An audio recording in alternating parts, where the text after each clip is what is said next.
Et c'est un honneur ce soir pour nous, et pour toutes les oratrices d'ailleurs, de la voir comme marraine. Je vous prie de lui accorder un accueil digne d'un baobab, s'il vous plaît. On va se lever et accueillir sur scène la marraine de Propulse Acte 4, Mariam Lamiza. Non, on applaudit pour elle. Le soleil de la femme s'est levé, oh il a brillé, il va encore briller. Vous savez, si j'avais été une blanche, je serais rouge. Après tous ces éloges, malheureusement, je suis noire d'ébène, donc vous ne pouvez pas le constater. Et puis, je voudrais vous demander si vous aviez apprécié l'entrée majestueuse de nos oratrices, y compris moi, à travers ces pas de danse. Parce que vous savez, les femmes battantes là, par expérience, moi je vais descendre pour ne pas tomber. Les femmes battantes par expérience sont d'excellentes danseuses. Ça, je l'ai constaté dans ma vie de militante. Parce que quand on voyageait, les soirées étaient des soirées récréatives. Et je me rendais compte que, quand elles sortent les pas de danse, là, voilà, c'est le show. Donc, c'est un avant-goût que vous avez vu. Hein. Après Propulse, là, on va faire le show ici. La vieille n'est pas fatiguée. Hein. Je tiens le coup malgré mes 70 ans.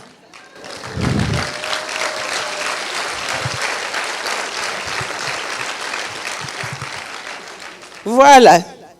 Nous venons d'écouter avec beaucoup d'intérêt et d'émotion les témoignages de nos 5 oratrices, témoignages très expressifs de nos 5 oratrices, qui chacune dans leur diversité ont fait parler leur cœur, l'idéal qu'elles partagent.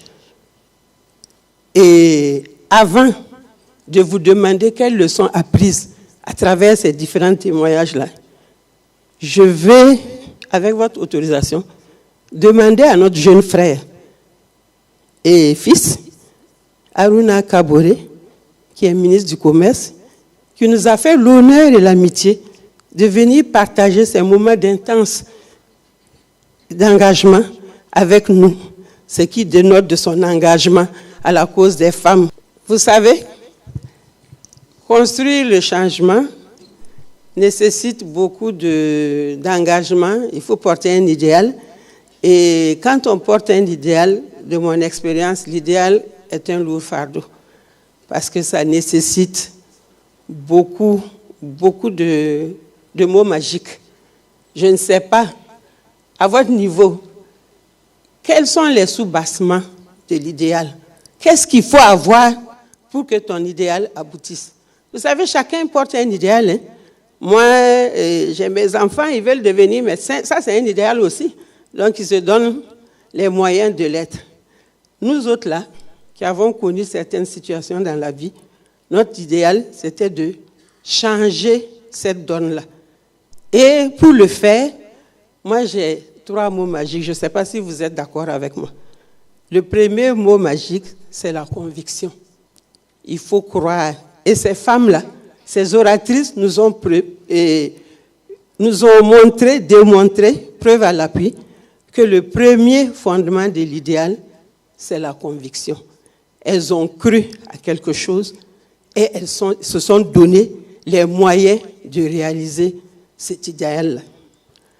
Le deuxième mot magique, c'est l'engagement. Quand on s'engage, on le fait avec conviction. On le fait sans calcul. On le fait avec engouement. Et on est disponible. On est capable même de soulever des montagnes pour la cause pour laquelle on se bat.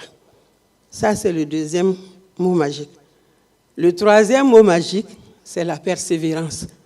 Vous savez, dans toute action humaine, il y a des difficultés.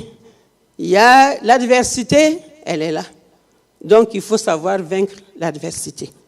Voilà mes 3 mots magiques. Je ne sais pas si dans la salle, j'ai oublié autre chose qui pousse. Je ne sais pas si dans la salle, vous êtes jeune, mais vous avez quand même l'expérience aussi. l'expérience de la jeunesse.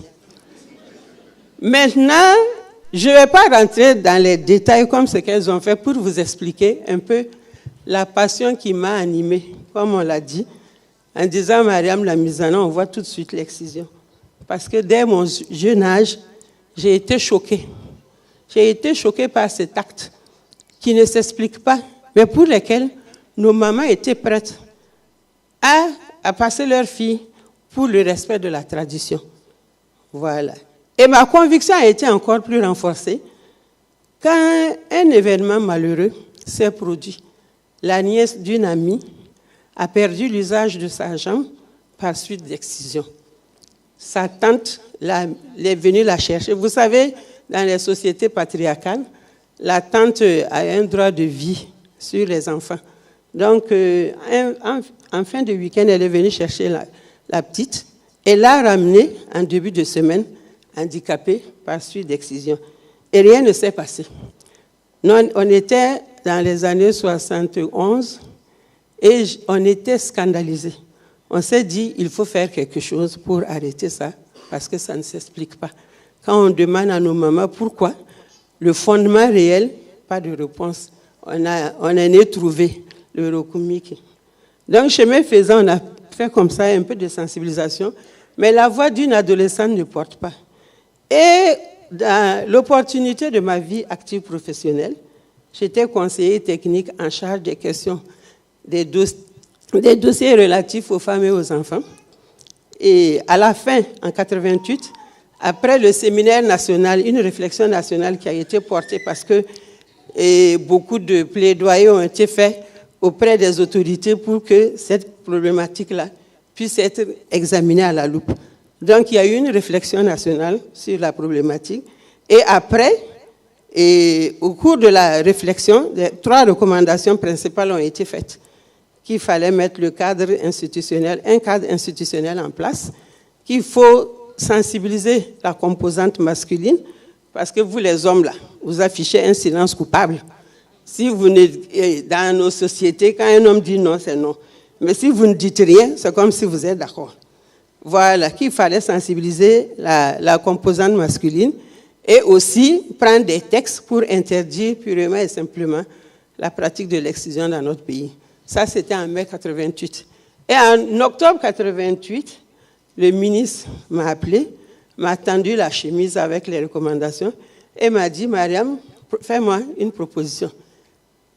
Quelle a été ma réaction, selon vous?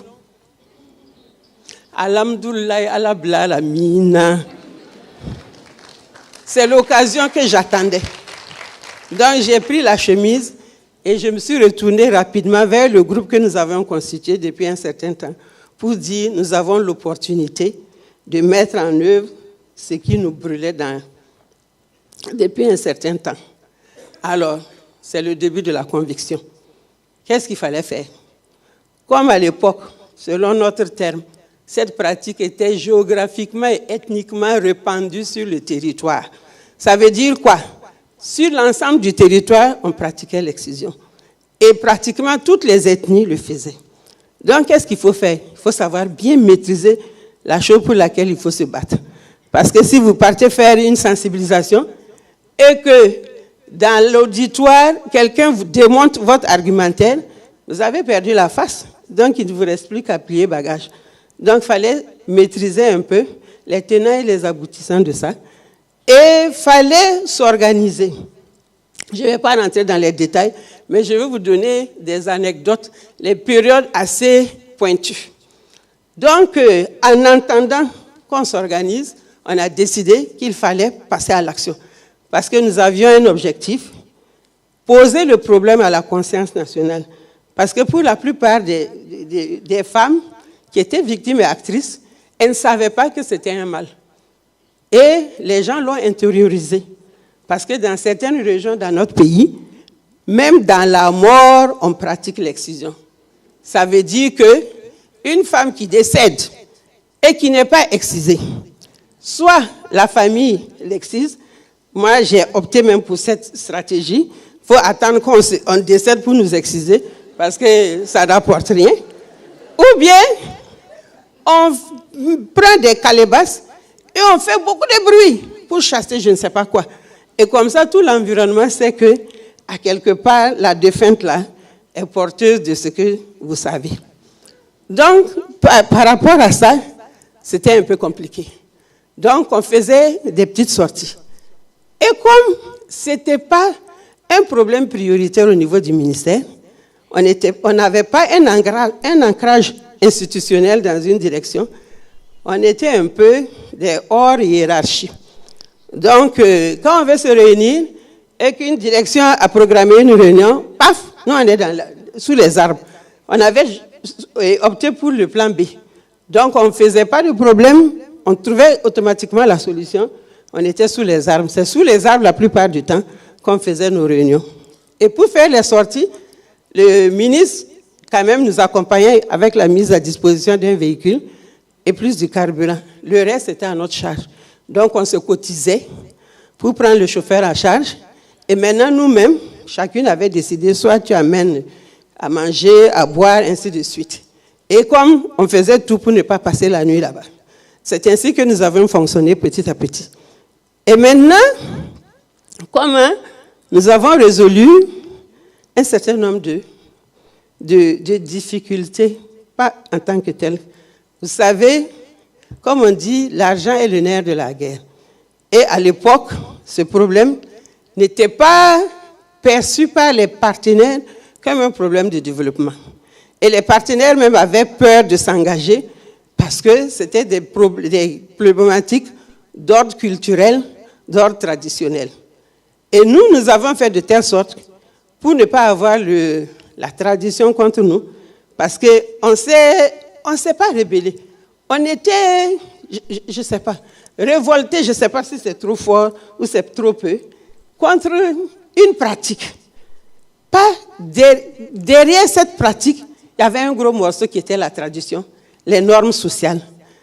Tout en mettant ce problème à l'ordre du jour national, il ne fallait pas heurter ces détenteurs de la tradition, ni ces responsables religieux, pour ne pas foirer le départ de nos actions, de la lutte, si je peux m'exprimer ainsi. Parce qu'à l'étape où nous sommes là, on a changé de sémantique, on ne parle plus de lutte, mais on parle de promotion de l'élimination. C'est comme si on dit bonnet, blanc, blanc, bonnet, c'est la même chose, le bonnet est là. Voilà, l'excision est là. Donc, nous avons eu la chance de faire une rencontre, l'épouse de l'ambassadeur des Pays-Bas, qui voulait se rendre utile pendant le séjour des missions de son mari au Burkina Faso.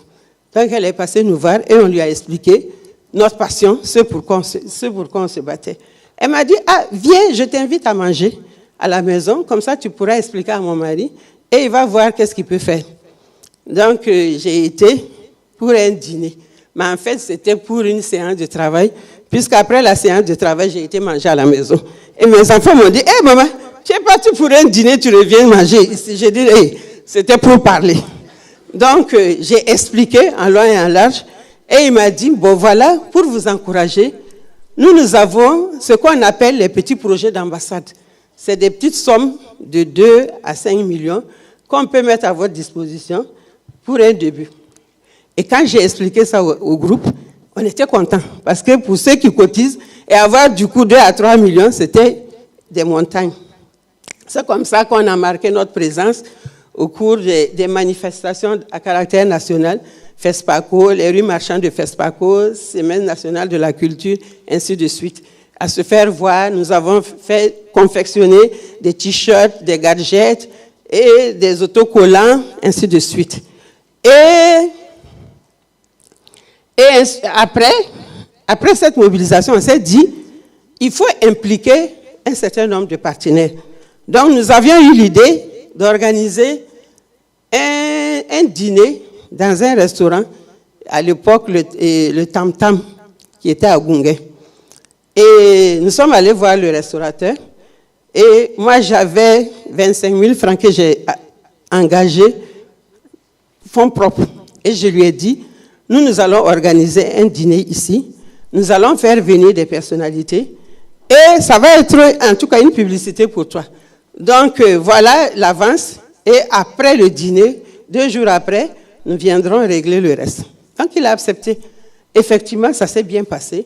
Les ministres étaient là, la directrice de la télévision était là à l'époque, c'était Juliette Bonkungu, d'autres partenaires, on était plus d'une trentaine. Et on a mangé. Et 2 jours après, j'ai été voir le ministre de la Santé, l'actuel Premier ministre, pour lui tendre la facture. Il m'a dit, madame, c'est quoi? Tu ne vas pas me dire que la dernière fois, nous avons mangé à crédit? Je dis exactement, monsieur le ministre. Voilà la facture, aidez-nous à l'honorer, ainsi de suite. Donc c'est comme ça, par des petites astuces, que nous avons contourné un certain nombre d'obstacles par rapport à la mobilisation des ressources. Maintenant, par rapport aux difficultés, vous savez, tout ce qui a trait au changement de mentalité, il y a plein d'obstacles, plein d'adversités. Le premier obstacle, c'était les femmes.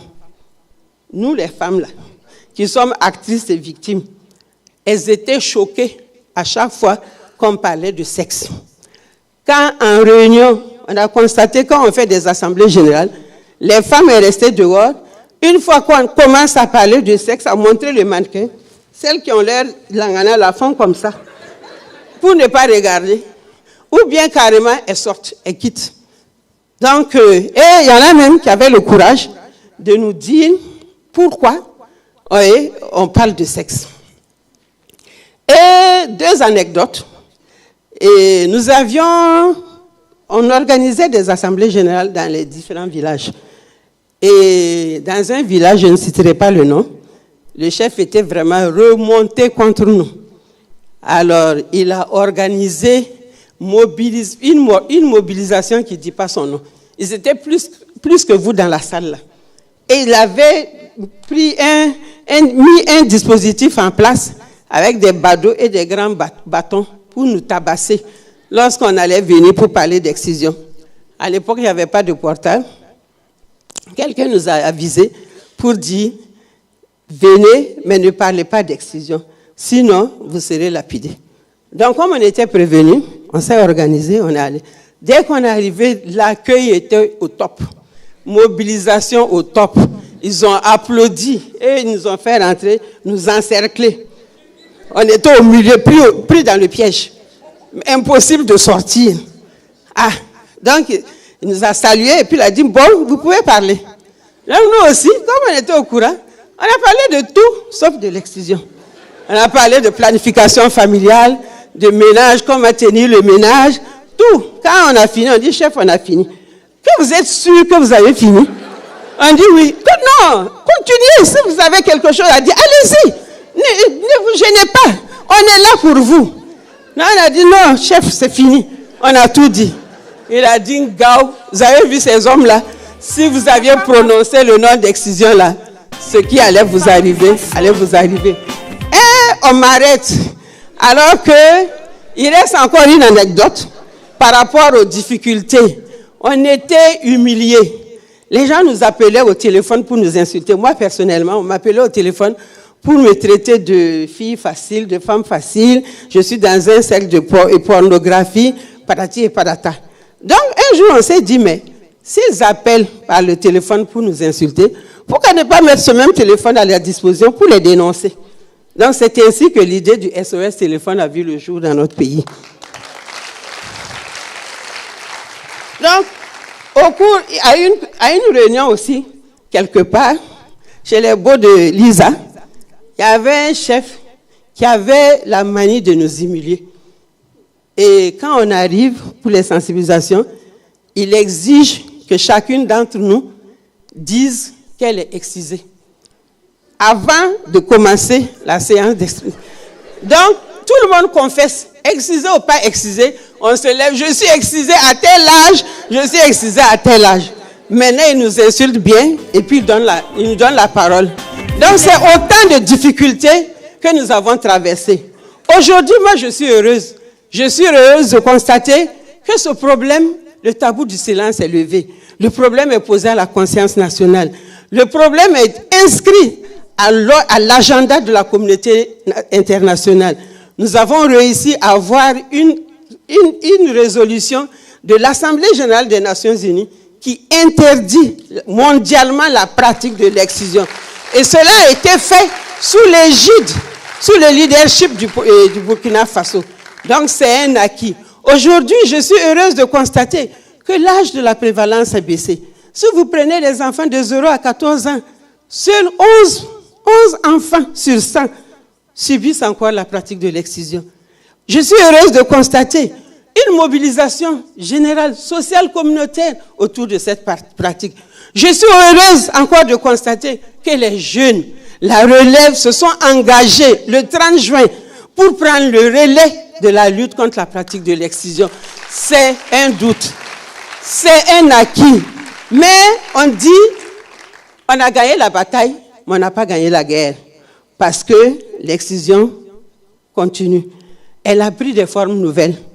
C'est la pratique, l'âge a régressé. Ce sont les enfants, les nourrissons, les enfants de moins de 5 ans qui sont qui subissent cette pratique. L'excision également est devenue clandestine.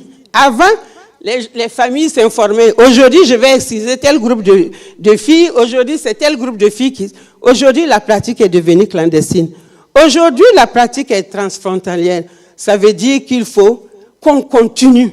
On continue la sensibilisation, qu'on continue le plaidoyer, qu'on continue de tisser une chaîne de solidarité, tout âge confondu, pour protéger et défendre ces enfants qui n'ont pas demandé à subir cette pratique qui n'a pas de raison d'être que de faire souffrir inutilement les femmes et les jeunes filles.